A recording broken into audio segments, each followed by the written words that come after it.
Hi guys, and once again welcome to another video of Crack It YouTube channel, and today we are going to present you an interesting analysis on IPL auction. You must be wondering what is left behind in IPL auction to be analyzed, because already all the experts and the cricket related intellectuals have already analyzed the squads, the teams, the players, and who have the batters and who has the best bowlers and everything. But we have done, as usual, a completely different analysis on IPL. So this is will be a whole analysis on all franchises put together. We want to see who spent more on whom and who got most out of the auction. So as usual, numbers always came out something different from what we have expected. Like we are going to see now, it's all about the average amount spent on one player.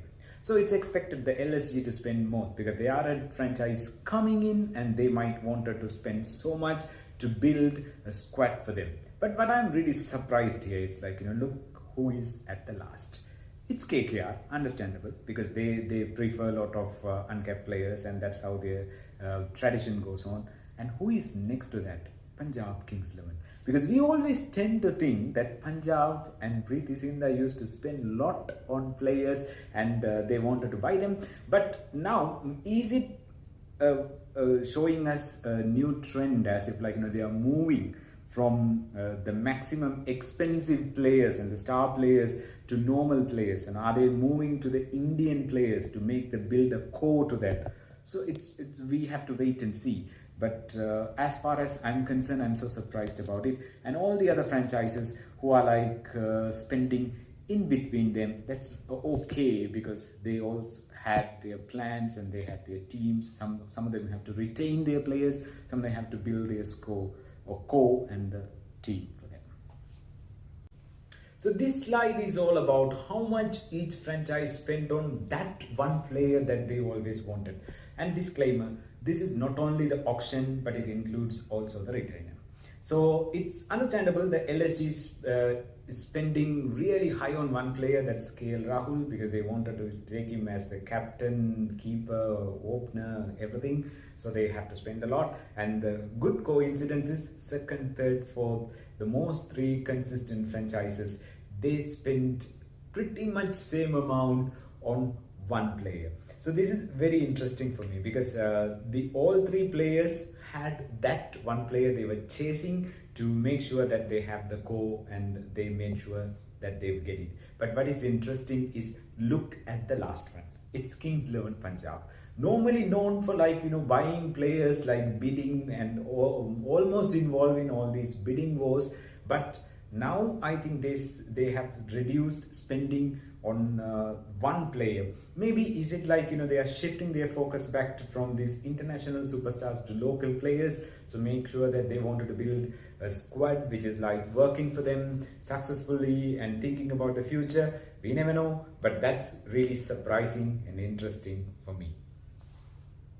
Well, this is one fascinating chart and almost expected. The Daddy's Army has the highest average age. Acceptable, understandable, because it's CSK. They always prefer players with so much experience in the international arena and Indian cricket to be picked up for their team. But then you just come, the second one is really throwing a lot of surprise to me. KKR, traditionally known to spotting and finding young talents, pretty much like Mumbai Indians. They also replicate that model.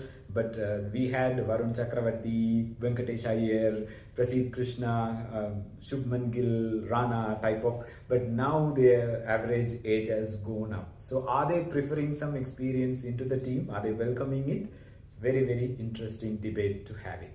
And then you have all these teams have this average, and look who is at the last. I'm very happy as a Mumbai Indian fans. Mumbai has the least average age, and if we don't have any mega auction in the foreseeable future, I'm pretty much sure Mumbai is building up that core team, and they are bringing the young players and train them, because one good thing about Mumbai, they don't buy superstars, they make their own superstars.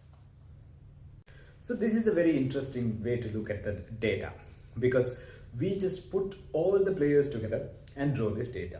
This side you are seeing the capped, and other side you are seeing the uncapped.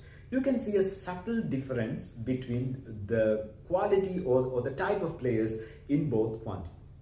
So if you could see the uncapped area, there the batsmen have a huge number, because and then the uncapped area they wanted all-rounders, because they will be like, young, fresh and energetic. They could deliver so much because they can extract 4 overs from them, maybe a 4 overs batting from them. But when it comes to wicket keepers, they tend to prefer capped. So if you are an all-rounder, they prefer the uncapped ones, and if you are a batter or a wicket keeper, they prefer the experienced ones. Maybe the batsmen, they still want the experienced ones, because bowlers are becoming more and more powerful in the T20.